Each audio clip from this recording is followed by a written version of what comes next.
कुंभ है, गड़ गड़ काढ़े खोट, भीतर हाथ सहाय दे, बाहर माले चोट। ये फूल माला गुलदस्ता शाम तक सूख जाएंगे, मुरझा जाएंगे। इतने रुपए की अगर एक किताब मिलती तो वो ताउम्र साथ देती। असल लड़ाई किताब की है, कलम की है। अगर नेता को ये पता चल जाए कि मेरा समाज स्कूल, कॉलेज, विश्वविद्यालय और शिक्षा के लिए वोट देने को तैयार है, तो मुझे लगता है नेता भी शिक्षा पर वोट मांगने के लिए तैयार हो जाए। क्योंकि विधायक को, नेता को ये पता है कि ये 500 रुपए और 5 किलो अनाज पर भी किसी को वोट देकर के अपने बच्चों के सौदे करते हैं। अपने बच्चों के स्कूल, कॉलेज, विश्वविद्यालय नहीं चिंता है इनके।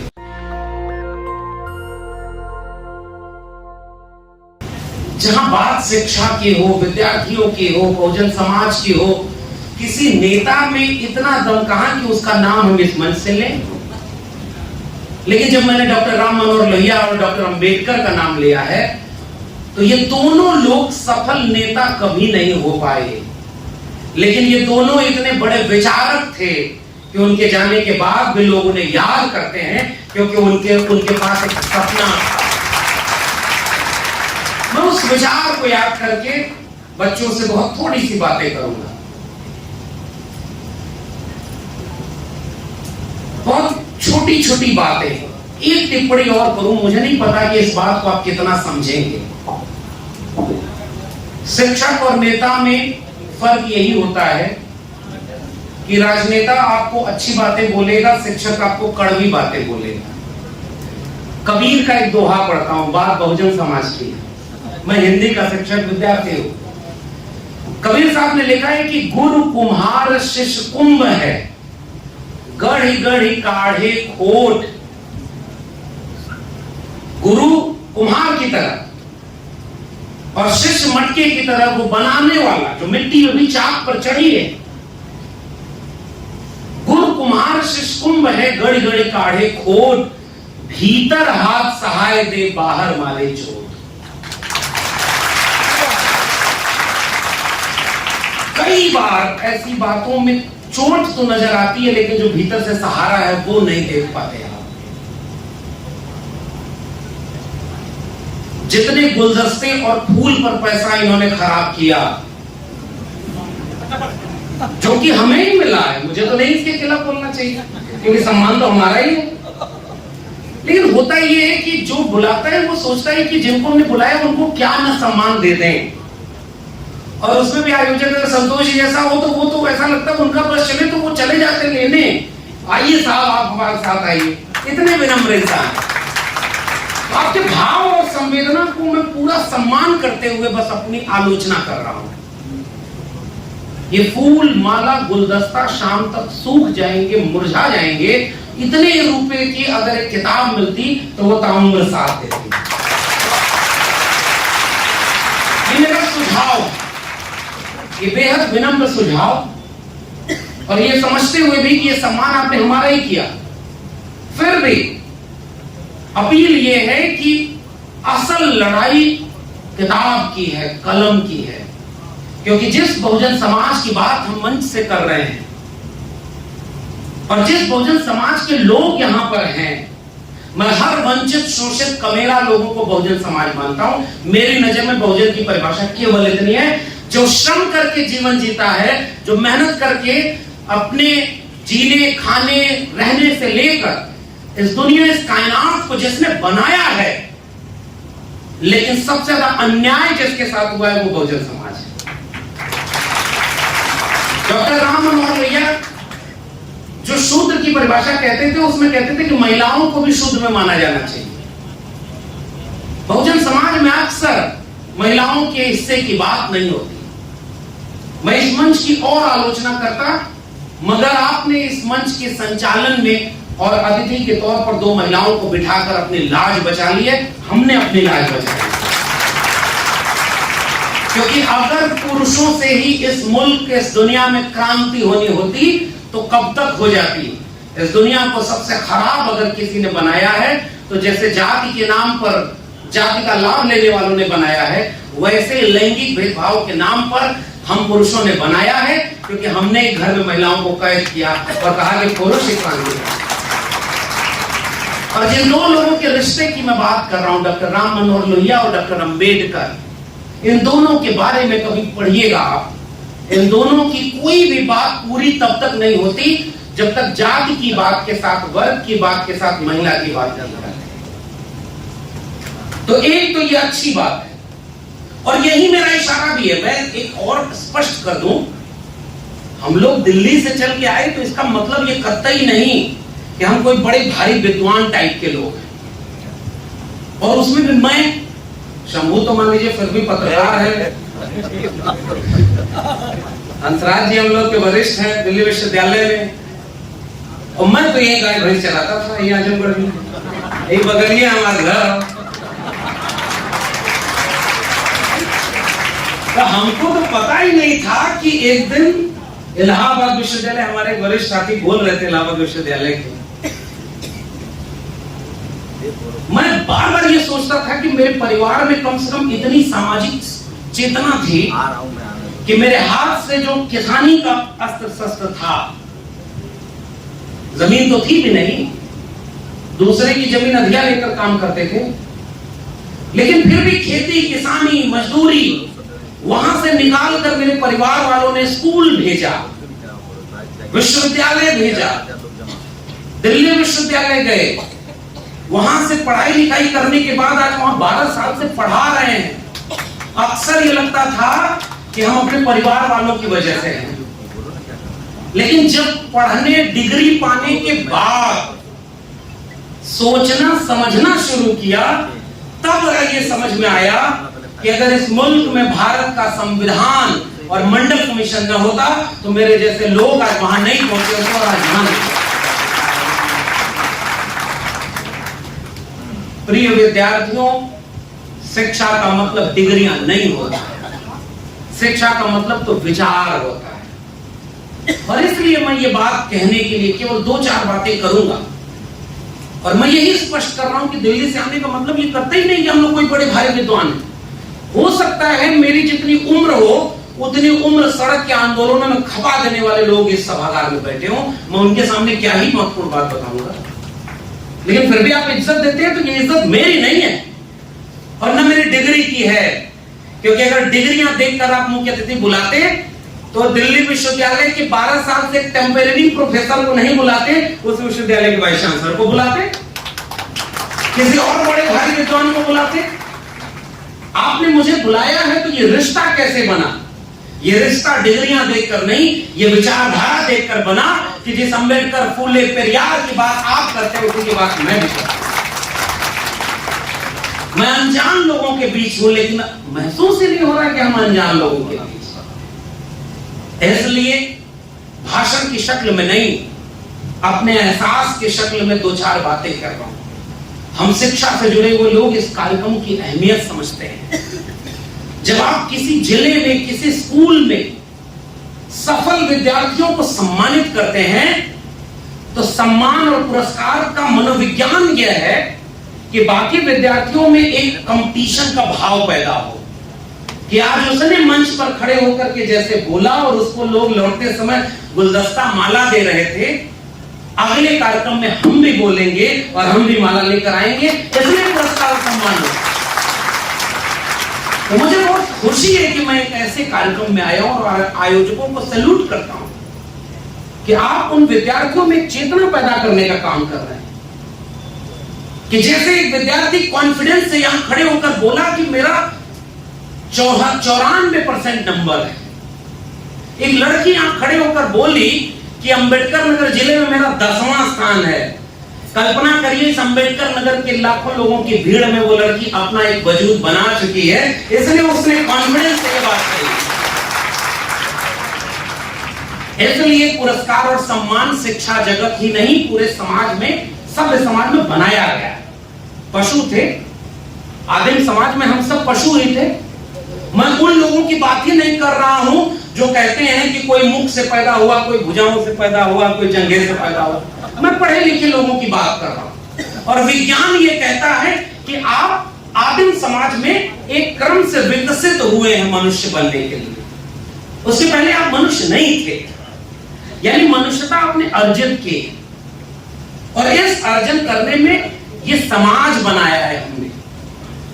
और उस समाज में जब स्कूल बने, विश्वविद्यालय बने, समाज बना, तो हम किसी को सम्मानित करते हैं ताकि उसको एक नजीर बनाएं और बाकी मुल्क की आवाम को ये समझाएं कि देखो इसकी तरह तुम्हें बनना है। ये तस्वीरें क्यों यहां लगी हैं?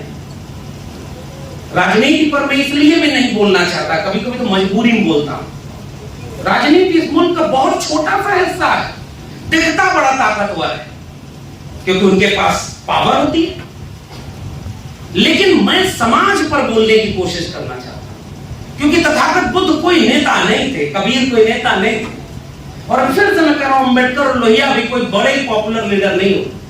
विचार इतना महत्वपूर्ण होता है कि तथागत बुद्ध तो हजारों साल पहले जो रोशनी जला गए, आज भी हम उनकी तस्वीर से ऐसा लगता है कि वो रोशनी पाते हैं, इसलिए तो हम उन्हें याद करते हैं। इसलिए भी प्रतिभा सम्मान बहुत जरूरी है किसी मुल्क को आगे बढ़ाने के लिए, किसी मुल्क की तरक्की के लिए। मगर मैं दूसरी बात कह रहा हूं, अगर इस बात को समझिएगा तो सोचिएगा, तालियां बजाने में कुछ नहीं जाता। हम लोग हिंदी साहित्य के विद्यार्थी हैं, कवि सम्मेलनों में सबसे ज्यादा ताली उस कवि की कविता पर बजती है जिसकी कोई बात समझ में नहीं आती है, उस पर सबसे तेज ताली बजती है। ये अवध का इलाका है, एक दो किस्सा सुना दो। बाबा रामचंद्र यहाँ हुए, एक जमाने में किसान आंदोलन चल रहा था, उन्होंने 2 अतिथियों को किसानों के आंदोलन में बुलाया था। एक गांधी थे, एक टैगोर थे। और गांधी, हम आलोचना करते हैं कई बार गांधी की, क्योंकि मुझे लगता है कि जब अम्बेडकर और गांधी दोनों सामने खड़े होंगे तो मुझे अम्बेडकर अपने नजर आएंगे, गांधी से दुश्मनी नहीं होगी। हम गांधी को गोली मारने वाले लोगों के साथ खड़े नहीं हैं। अरे हम तो डॉक्टर अंबेडकर की बात कर रहे हैं, जिसने अपने जीवन का सबसे बड़ा समझौता इसलिए कर दिया कि गांधी अनशन पर बैठ गए थे, इनकी मौत ना हो जाए, इसलिए गांधी के सामने पुनः पैक हो गया। तो हम गांधी की आलोचना नहीं करते, हम आलोचना वहां करते हैं जहां विचार सामने आता है। तो हम गांधी, इसको समझिएगा, गांधी देखने में धोती पहनते थे, एक कपड़ा लपेटते थे, और टैगोर बहुत पढ़े लिखे समझदार, उस समय नोबेल पुरस्कार उन्हें मिल गया। तो किसानों की सभा में बोलने के बाद सारे जो किसान जाने लगे, तो एक ब्रिटिश पत्रकार आके पूछा कि साहब वो जो सफेद दाढ़ी वाले, सफेद कुर्ता पजामा वाले बोल रहे थे, कौन थे वो? कहे अरे वो तो बड़े भारी विद्वान थे। तो कहे क्या बोले? कहे बहुत अच्छा बोले। तो कहे उस अच्छा में कोई बात बताइए। कहे इतना बड़ा आदमी बोलेगा तो कुछ समझ में आएगा क्या? क्योंकि वो उनकी भाषा ही अलग थी, उनको विद्वता में बोल रहे थे कि हम आए हैं, तुम लोग क्या हो, तुम लोग सुनो, हम सुनाएंगे, भूख लगी हो तब भी बैठे रहना, और विद्यार्थी हो तब तो और बैठे रहो। जब गांधी के लिए पूछा तो गांधी की ताकत एक चीज थी, वो आम जनता की बात पे बतिया रहे थे। और जब बोल के गए तो कहीं ये बूढ़ा तो हमारी तरह की बात बोल रहा था, देखने में भी हमारी जैसा लग रहा था, भाषा भी यही थी, इसने ये बात बोली। ये अंतर है, और इस अंतर को समझते हुए मैं पलट के बात कर रहा हूं। हमने एक समाज सभ्य बनाते बनाते एक ऐसा समाज बनाया कि इस तरह के सम्मान और प्रतिभा का सम्मान करने से जितना फायदा होता है उससे ज्यादा नुकसान हो रहा है। मैं फिर से आलोचना कर रहा हूं, बहुत गंभीर बात कर रहा हूं। सोचिएगा, एक कक्षा में, मेरी कक्षा में अगर 40 विद्यार्थी होते हैं, हर कक्षा ऐसी होती है जिसके 4 विद्यार्थी इतने अच्छे होते हैं कि टीचर अगर 2 लाइन पढ़ाए तो वो 3 लाइन समझ जाते हैं। और हम शिक्षक कई बार उनसे अपना रिश्ता जोड़कर सोचते हैं कि मेरा पढ़ाया हुआ विद्यार्थी देखो डीएम है, एसपी है, वो वकील है, वो जज है, देखो उसने टॉप किया, उसे साइकिल देंगे, सम्मान करेंगे। मैं सोचता हूं कि 40वीं पायदान पर खड़ा वो विद्यार्थी क्यों इतना सक्षम नहीं बन पाया कि मेरी बात समझ पाए और सबसे तेज विद्यार्थी की तरह वो भी अच्छा नंबर ले आ पाए। बतौर शिक्षक मेरी चिंता उस 40वें विद्यार्थी की, जो सक्षम है, जो तेज है, हो सकता है उस पर मैं कम ध्यान दूंगा तो भी वो आगे निकल जाएगा। लेकिन मैं कैसा शिक्षक जो अपना रिश्ता सफल विद्यार्थी से जोड़ता हूं, और जो नाकामयाब हो गया हम उसे पहचानने से नजरअंदाज कर देते हैं। खोज कर देखिए पूरे समाज में सबसे ज्यादा इज्जत किसको मिलती है? विधायक जी लोग बैठे हुए हैं, बहुत सम्मानित लोग हैं, मैं उन पर टिप्पणी बिल्कुल नहीं करूंगा। बहुत सम्मानित, मैं जानता हूं, आप सारे लोगों को जानता हूं, बहुत जमीनी लोग हैं, और वो भी अम्बेडकर नगर के लोग। जितना आजमगढ़ को मैं क्रांतिकारी समझता हूं, उससे कम क्रांतिकारी तो अम्बेडकर नगर को नहीं समझता हूं। तो इसलिए लेकिन आलोचना सुनने का धैर्य रखिए। मैं ताली बजवाने इसलिए नहीं आया कि अगली बार आपके यहाँ चुनाव लड़ना है। आलोचना इसलिए करने आया कि अगली बार कार्यक्रम और बेहतर हो, मेरा समाज और बेहतर हो, मेरे लोग और जागरूक हो। मेरी चिंता केवल और केवल इतनी है और कोई चिंता नहीं। खोजिए, अगर आप तमाम लोग शिक्षक हैं, नेता हैं, अधिकारी हैं, उस आखिरी पायदान पर खड़े व्यक्ति को सोचिए जो इस रेस में पीछे छूट गया। शायद उसके घर में जिस दिन परीक्षा अगले दिन रही होगी, रात में शायद खाना नहीं बना होगा। शायद उस विद्यार्थी का स्कूल छूट गया होगा। शायद उस विद्यार्थी के पास पहनने को कपड़े नहीं होंगे। शायद उस विद्यार्थी के घर में कोई बीमार होगा, उसका पढ़ाई में मन नहीं लगा होगा। शायद उस विद्यार्थी, उस लड़की को पूरी रात खाना बनाना पड़ा होगा, अगले क्लास में परीक्षा की तैयारी नहीं कर पाई होगी। शायद किसी छोटे से स्कूल में पढ़ने वाले बच्चे को खेत में पानी भरने रात भर जाना पड़ा रहा। और हम उसकी तुलना उस विद्यार्थी से करते हैं जो पूरी रात पढ़ करके अगले दिन अच्छा परफॉर्मेंस दे करके 90, 95, 100% नंबर ले आता है। मेरा समाज इतना बटा हुआ है। मैं उस अच्छे विद्यार्थी की तारीफ भी करूंगा, लेकिन मेरी नजर उस सबसे कमजोर विद्यार्थी पर होगी, क्योंकि सबसे कमजोर विद्यार्थी अगर इस मंच पर नहीं खड़ा हो पाया तो माफ करिए, हम कोई अच्छा समाज नहीं बना पाएंगे। हमारे भी यहाँ कहावत चलती थी, पढ़ोगे लिखोगे बनोगे नवाब। एक तो समाज इतना कूड़ा है कि नवाब बनाने की बात करता है। नवाब तो फ्यूडल है। और खेलोगे कूदोगे होगे खराब। बाद में पता चला कि जो खेलने कूदने वाले गए वो इतने कम उम्र में इतना अच्छा पैसा कमा लिए। हमने लोग केवल सरकारी नौकरी के लिए हम लोग पढ़ाते रहे। और अब बच्चों सोचो, मैं एक सवाल अपने क्लास में कई बार परेशान हो जाता हूँ, और जो वरिष्ठ लोग हैं मैं उनकी तवज्जो चाहूंगा। मैं बतौर शिक्षक के मेरे विद्यार्थी पूछते हैं कि मैं बीए 3rd ईयर में हूँ, आगे पढ़ने के लिए क्या करूं सर जिससे नौकरी मिल जाए। मैं पहली पीढ़ी का व्यक्ति हूं। मैं उसकी आंख में देखते हुए परेशान होता हूं कि मैं इसे कौन सा रास्ता बताऊं कि अगले 2 साल बाद इसे नौकरी मिल जाए और ये पूरा परिवार अपना संभाल ले। क्योंकि जगह जमीन गिरवी रख करके इसे किसी ने पढ़ाया होगा, इसे बहुत मुश्किल से किसी ने पढ़ाया होगा। और उनमें भी अगर कोई लड़की है तो मैं जानता हूं, इस समाज में कविता में लिखी गई, न रहो न निराश करो मन को, कुछ काम करो कुछ काम करो। नारी निराश हो इस समाज को चिंता नहीं है, नर न निराश हो। बात समझिए, पकड़िए, थोड़ा कठिन बात कर रहा हूं। पूत सपूत तो का धन संचय, पूत कपूत तो का धन संचय। पुत्री पुत्री पर कोई कविता है? मेरी चिंता होती है कि ज्योत पुत्रिका व्रत से लेकर के कड़वा चौथ तक व्रत मिला है। पति और पुत्र की लंबी उम्र के लिए, पत्नियों और बेटियों की लंबी उम्र के लिए कोई व्रत, कोई श्लोक, कोई वेद, कोई पुराण, कोई गीता, कोई भागवत हो तो मुझे बताइएगा। हमने अपना समाज को कितना बांटा है। हम चाहते हैं कि भगत सिंह पैदा हो लेकिन पड़ोसी घर में। हम चाहते हैं कि अम्बेडकर पैदा हो लेकिन मेरा बेटा जल्दी से सरकारी नौकरी पा जाए। हम चाहते हैं कि मेरा बच्चा, मेरा समाज बदल जाए, लेकिन अगला टिकट मेरे बेटे को इस विधानसभा में मिलना चाहिए। मैं चाहता हूं कि मेरा बच्चा, और इसीलिए मैं कह रहा हूं, ये जो बच्ची यहां खड़ा होकर बोल रही थी, मैं और कोई बात नहीं करने आया। मुझे हिम्मत नहीं मिल रही है कि मैं उस बच्ची की आंख में डालकर कैसे बोलूं जिसने कहा कि मेरे पिता के पास इतने पैसे नहीं थे कि वो प्राइवेट स्कूल में पढ़ाए और मजबूरी मुझे सरकारी स्कूल में पढ़ाना पड़ रहा है। कितने नेता, विधायक, डॉक्टर, इंजीनियर, वकील अपने बच्चों को सरकारी स्कूल में पढ़ाते हैं और बदलना तो सब समाज चाहते हैं। हम निहायत बेईमान लोग हैं, ये ईमानदारी से कबूल करिए। मुझसे ज्यादा ईमानदार वो बच्चा था जिसने यहां खड़े होकर कहा कि मैंने तो फॉर्म भी नहीं भरा था, फिर भी आपके कार्यक्रम में आ गया। वो मुझसे ज्यादा ईमानदार वो बच्चा। हम निहायत गैर जिम्मेदार लोग हैं। हम झूठ इतना शराफत से बोलते हैं कि हमें भी कबूल ना हो, लेकिन हमारे लोग मान जाते हैं क्योंकि आप लोग भोले लोग हैं। माफ करिए, मैं वो भोलापन दूर करना चाहता हूं। मैं चाहता हूं कि उस बच्चे की आंख में डालकर ये पूछूं कि तुम 12वीं पास किए अच्छे नंबर से, मेरा दिल्ली विश्वविद्यालय तो निजी हाथों में बेच दिया गया नई शिक्षा नीति के नाम पर, और तुम्हारे पिता, तुम्हारे भाई, तुम्हारे नेता, तुम्हारे समाज के लोग उसे बचाने के लिए नहीं लड़ पाए। तुम बीए करने किस स्कूल में जाओगे? प्राइवेट स्कूल में जो बच्ची नहीं पढ़ पाई ना, और आपके जिले में था, मेरे जिले में, मेरे घरों के भी बच्चे नहीं पढ़ते, क्योंकि मुझे लगता है कि उन बच्चों का क्या दोष है कि उनका भविष्य बर्बाद करूं। लेकिन ऐसे ही तो सब ने, जो ताकतवर था उसने अपने बच्चों का भविष्य बचा लिया, अपना परिवार बचा लिया, जगह जमीन बचा ली। जो कमजोर था वो हर दौर में मारा गया।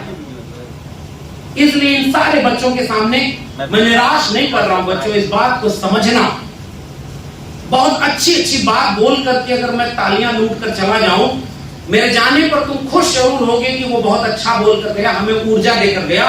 2 साल बाद जब करियर चुनने बैठोगे तो तुम निराश होगे। किस स्कूल में एडमिशन तुम्हारा होगा, और इसी तुम्हारे समाज के, तुम्हारे पिता, भाई, बहन, रिश्तेदारों ने इस जिले के स्कूल अच्छे नहीं बनने दिए, नेताओं को वोट नहीं दिया, समाज को जागरूक नहीं किया। इसलिए हम लोग गुरुर ब्रह्मा, गुरुर विष्णु, गुरुर देवो महेश्वर, ये करने वाले लोग निहायत घटिया लोग हैं, जिन्होंने अपने बच्चों की शिक्षा को बर्बाद होते अपनी आंखों के सामने देखा है। नहीं बचे हैं स्कूल, कॉलेज, विश्वविद्यालय। और इसलिए मैं कह रहा हूं, ये बहुजन समाज की सबसे बड़ी चुनौती जो आज का विषय है, वो कोई राजनीतिक विषय नहीं है, क्योंकि आप राजनीति से बहुजन समाज की चुनौती कभी नहीं दूर कर पाएंगे। आप नेता विधायक अपना जिता लेंगे, और जिताया है आपने, जिनसे आपकी लड़ाई है वो नहीं जीते। लेकिन नेता विधायक, मैं फिर से कह रहा हूं, मैं नेताजी लोगों के पक्ष में भी एक बात कह रहा हूं, अगर नेता को यह पता चल जाए कि मेरा समाज स्कूल, कॉलेज, विश्वविद्यालय और शिक्षा के लिए वोट देने को तैयार है, तो मुझे लगता है नेता भी शिक्षा पर वोट मांगने के लिए तैयार हो जाए। ये महत्वपूर्ण बात मैं कह रहा हूं, क्योंकि विधायक को, नेता को ये पता है कि ये 500 रुपए और 5 किलो अनाज पर भी किसी को वोट देकर के अपने बच्चों के सौदे करते हैं, अपने बच्चों के स्कूल, कॉलेज, विश्वविद्यालय नहीं चिंता है इनके। डॉक्टर अंबेडकर ने कहा कि और मेरे समाज का क्या होगा, जिसे तुमने पीढ़ी दर पीढ़ी गुलाम बनाया है, उस हजारों साल के शोषण की आजादी क्या होगी। डॉक्टर अंबेडकर अंग्रेजों के पैरोकार नहीं थे, लेकिन वो पहचानते थे कि मेरा प्राथमिक गोल क्या है, और उस प्राथमिक गोल में 4 PhD और 18 बड़ी डिग्रियां विदेश से कर करके जब डॉक्टर अंबेडकर लौटे, थोड़ा जय भीम कम बोलना, घर में अंबेडकर की माला मत जपना, तस्वीरें मत रखना, लेकिन अंबेडकर की जीवनी पढ़ लेना कि जब भारत में संविधान सभा बन रही थी तो डॉक्टर अंबेडकर को कोई एहसान में नहीं, मजबूरी में संविधान सभा की प्रारूप समिति का अध्यक्ष बनाया गया, तो उनसे पढ़ा लिखा कोई और था ही नहीं। जितनी डिग्रियां उनके पास थी उससे ज्यादा पढ़ा लिखा कोई नहीं था। और इसलिए मैं कह रहा हूं, एक और आलोचना कर देता हूं, पता नहीं आप कितना माफ करेंगे। ब्राह्मणवाद क्या है, मनुवाद क्या है? किसी की पूजा करना, किसी के भक्त हो जाना। डॉक्टर अंबेडकर किसको गुरु मानते थे? ज्योतिबा फुले किसी के भक्त नहीं थे। कबीर वो तो विद्रोही तेवर का अपना आदमी, काकर पाथर जोड़ के मस्जिद लई चुनाए, पढ़ना बच्चों कबीर का जीवन। घर में तुम्हारे अगर मूर्ति होगी, मोहल्ले में मूर्ति होगी, झगड़ा जरूर होगा, इसकी गारंटी मेरी नहीं है। लेकिन धर्म पर इस तरह से टिप्पणी मत करना कि आज जालिमों के जुल्म के शासन में तुम्हारे घर पर भी कोई बुलडोजर चला दे। बच के रहना। डॉक्टर अंबेडकर दिमाग से लड़े थे, कलम से लड़े थे, शरीर से नहीं लड़े। इसलिए जो मौजूदा दौर है वो बहुत संवेदनशील है और बहुत बच के हमें अच्छे रास्ते पर चलना है। और वो रास्ता ये था कबीर का, काकर पाकर जोर की मस्जिद लई चुनाए का, ताजड़ मुल्ला बात दे क्या बहरा हुआ खुदा है, पाकर पूजे हरि मिले तो मैं पूजू पहाड़ ताते ये चाकी भली पीस खाए संसार, अरे दौन रान पाई हिंदुन के हिंदुआई देखी तो कल के तो खाए, मुंह को कहां ढूंढे रे बंदे मैं तो तेरे पास। उन सब ने विरोध किया कर्मकांड पाखंड का, और हम कहीं ऐसा तो नहीं कि हम दूसरे तरह का कर्मकांड और पाखंड खड़ा कर रहे हैं। मैं आलोचना कर रहा हूं, पता नहीं आप इसको समझेंगे कि नहीं समझेंगे। वही मोमबत्ती, वही फूलमाला, वही पैर से जूता उतार कर, वही सब कुछ। माफ करिए साहब, गौतम बुद्ध से जब पूछा गया कि आप अपने जाने वाले लोगों के लिए आपके जाने के बाद आपका उपदेश क्या होगा, गौतम बुद्ध ने कहा कि ढेर सारे लोग अगर कोई बात कहें तो सच मत मानना, बड़े बड़े लोग अगर कोई बात कहें तो सच मत मानना, किसी किताब में लिखा हो तो सच मत मान लेना, जो तुम्हें सच लगे उसे सच मानना, अपदीपो भाव। यह गौतम बुद्ध का विचार है। गौतम बुद्ध किसी की पूजा नहीं करते थे। गौतम बुद्ध कहते थे प्रज्ञाशील करुणा। तो ठीक बात है कि आप ताकत लेने के लिए, क्योंकि बहुत सारे लोग तो जानते नहीं गौतम बुद्ध कौन है, अम्बेडकर कौन है, तो जरूरत भी होती है तस्वीर की। मैं इसको मना नहीं कर रहा, लेकिन ध्यान रखिएगा कि वो तस्वीर किसी देवी देवता की तस्वीर का विकल्प न बन जाए। और इसलिए जो गौतम बुद्ध की बात है, यही अपनी आखिरी बात खत्म कर रहा हूं विद्यार्थियों। ये बड़े बड़े लोग उम्र खत्म, ये अब उस पड़ाव पर हैं कि अपनी संतुष्टि के लिए ऐसे कार्यक्रमों में आते हैं क्योंकि अभी इन्हें पता चल गया है कि इस दुनिया में बदलने वाला कुछ नहीं। ये मैं भी अपनी संतुष्टि के लिए आता हूं। हम लाए हैं तूफान से कश्ती निकाल के, इस देश को रखना मेरे बच्चों संभाले। आने वाली पीढ़ियों को अगर एक चीज दे पाए, एक चीज, और वो चीज केवल ये है विवेक, डिग्री नहीं। डिग्री कोई भी दे देगा, डिग्री के फेर में मत पढ़ना। डिग्रियां कोई अपने माथे पर तमगे की तरह नहीं लाया, वो सब डिग्रियां छूट गई पीछे। जबान वो ताला है जो इस दुकान में भरा है। ये दुकान कोयले की है, हीरे की है, जबान जब खुलती है तब पता चलता है।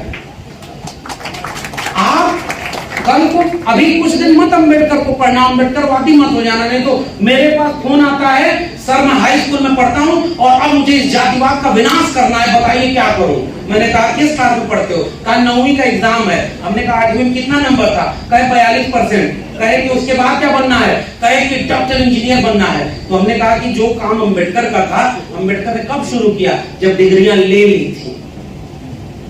और घर में जाके पूछना, जो अम्बेडकर फूले पेरियार जो क्रांति नहीं ला पाए वो आपसे तुरंत नहीं होने वाली है। कड़वी बात है, तुरंत कोई क्रांति नहीं होने वाली। खूब अच्छे से पढ़ करके अपना करियर बनाना। और क्यों करियर बनाना?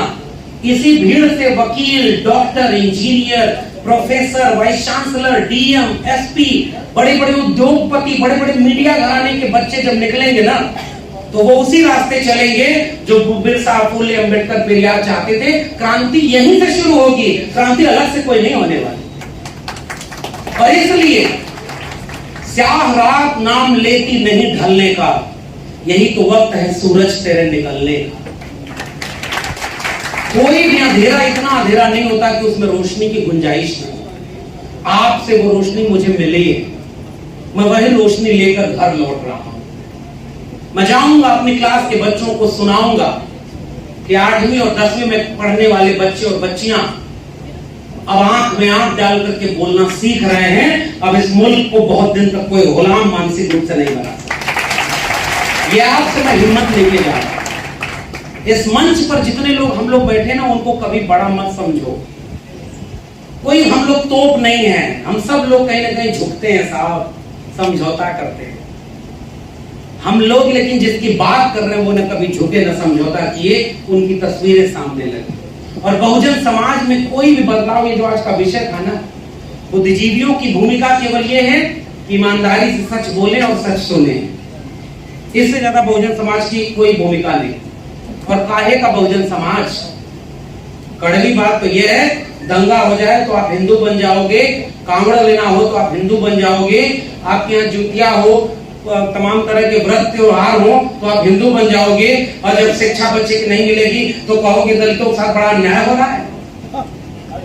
जब मौका मिलता है तब हिंदू, हमारे यहाँ एक बच्चा था जिसका देवी देवता देखे सबका फोटो का माला तुरंत देख ले, हमारे साथ जा रहा था, सामने से देखा, उसको भी ऐसे प्रणाम किया। हमने कहा इसको क्यों किए? कहे हनुमान जी मंदिर है। हमने कहा ट्रांसफार्मर की बिल्डिंग है ये। धर्म आपको इतना अंदर से कमजोर बना देता है, शिक्षा आपको अंदर से मजबूत बनाती है। कलम और किताब की जंग ही बुद्धिजीवियों की भूमिका है। हमारे पुरखों ने जाने कितनी कुर्बानी देकर इन हाथों से कुदाल, फावड़ा और श्रम करने के औजार छीने और हमारे हाथों में कलम और किताब दे। मगर अफसोस, मेरे अपनी आंखों के सामने, हम जैसे लोगों के सामने, हमारे आने वाली पीढ़ियों के हाथ से कलम और किताब छीनी जाए। वो जिम्मेदारी आपकी नहीं है। आपकी जिम्मेदारी केवल इतनी है कि ताकत से कलम को पकड़े रहना, किताब छीनने मत देना। और इधर जो आधी आबादी है ना, ये इनकी आंख में आंख डाल करके केवल पूछना, मेरे बच्चों की शिक्षा रोजगार के लिए आपने क्या किया? केवल जाकर प्रतिभा सम्मान समारोह में लड्डू खाए? क्योंकि जनता और समाज तब बदलेगा जब समाज में आंदोलन होगा। और ये जिम्मेदारी आपकी है। माफ करिए, हम जातियों में बटे लोग हैं, कोई बहुजन समाज नहीं। जब बहुजन समाज पर हमला होता है तब हम पिछड़ा की बात करते हैं, दलित की बात करते हैं, बहुजन की बात करते हैं। जब तक हमला ना हो तब हम आपस में बात करते हैं। अहिर, कुर्मी, कोयरी, गड़िया, निषाद सब बटे हुए साहब, हम आपस में लड़ते हैं। आइए हम सब मिलें, यही मेरी गुजारिश है। मैं उम्र में इतना बड़ा नहीं हूं कि आपसे कोई वादा लूं और कोई शपथ दिलाऊं, नहीं। मैं केवल यहां से लौटूं तो मैं एक हौसला लेकर लौटूं कि मेरे पूर्वांचल की मिट्टी में अभी कितनी गर्माहट बची है कि वो अपने आने वाली पीढ़ियों के भविष्य को बचाने के लिए, ताकि आज से 25 साल बाद, 50 साल बाद जब इसी अम्बेडकर नगर में ऐसा कोई प्रतिभा सम्मान समारोह हो तो सरकारी स्कूल बर्बाद ना हो जाए कि उनका कोई बच्चा ही ना मिले आपको। डीयू जेएनयू बर्बाद कर दिया, और इसलिए बर्बाद कर दिया कि कलम छीन लो और कांवड़ धो। माफ करिए, डॉक्टर, इंजीनियर, वकील, नेता का कोई बेटा बेटी कांवड़ धोने क्यों नहीं गया भाई? क्यों नहीं उनके पास खून बरसाया गया? हमको धर्म में फंसाया गया क्योंकि शिक्षा छीन ले। शिक्षा ही बचा लेंगे तो सब कुछ बचेगा। ज्योतिबा फूले ने कहा था, विद्या बिना मति गई, मति बिना गति गई, गति बिना वित्त गया, वित्त बिना शूद्र चरमराए, एक अविद्या ने जाने कितना अन्याय किया। स्कूल खोलने के लिए सर पर मैला धोया था, सहा था पत्थर सावित्रीबाई फूले ने। हम अपने बच्चों को सावित्रीबाई फूले का नाम जपना सिखा दिए, लेकिन स्कूल, कॉलेज, विश्वविद्यालय नहीं बचा पाए। तो माफ करिए, प्रतिभाएं बचेंगी ही नहीं तो सम्मान किसका करेंगे? इस मुल्क को बचाइए, ये मुल्क हमारा आपका है साहब।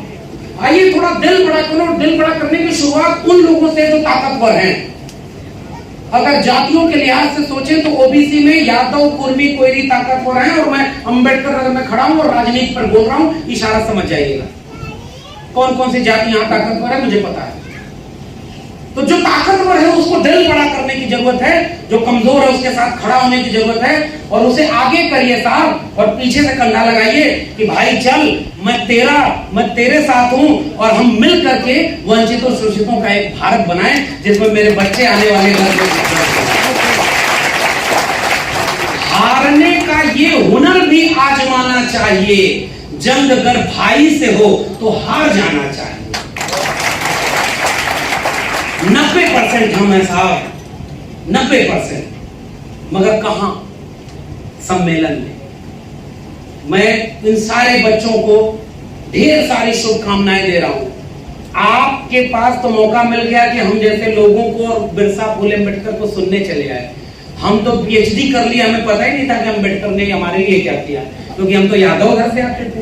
और अम्बेडकर को किसका बताया गया कि वो तो दलितों के हैं। हम तो पीएचडी कर लिए, हमें पता ही नहीं था। आपको पता चल गया, आप आगे हो हमसे। मेरी उम्र में आना तो मुझसे मीलों आगे जाना, इसकी शुभकामनाएं आपको देता हूं। मैं टेम्परेरी प्रोफेसर हूं, मुझे परमानेंट नहीं करेंगे। वो जालिम जानते हैं कि मैं उनके खिलाफ बोलता हूं। वो जानते हैं कि ये बहुत अजीब, बहुत खतरनाक है आने वाले वक्त के लिए। मगर जब मैं आपसे मिलके जाता हूं तो मुझे लगता है कि मैं बिल्कुल सही बोलता हूं। उसके लिए नौकरी मिले न मिले, अपने समाज के बीच में करूंगा। इसलिए इससे पहले कि स्कूल कॉलेज बर्बाद हो जाए, पढ़ाई कर लेना, और हर जंग पढ़ाई के लिए कबूल है, ये मान लेना। और नौकरी सरकारी नहीं है, 1% सरकारी नौकरी है साहब। प्राइवेट नौकरी मिले, बिजनेस करो, व्यापार करो, यूट्यूब बनाओ, जो काम करना है करो, मगर अपने पैर पर खड़े हो। इस मुल्क के 90% जमीन तुम्हारी है, संपत्ति तुम्हारी है, आने वाले भविष्य तुम हो।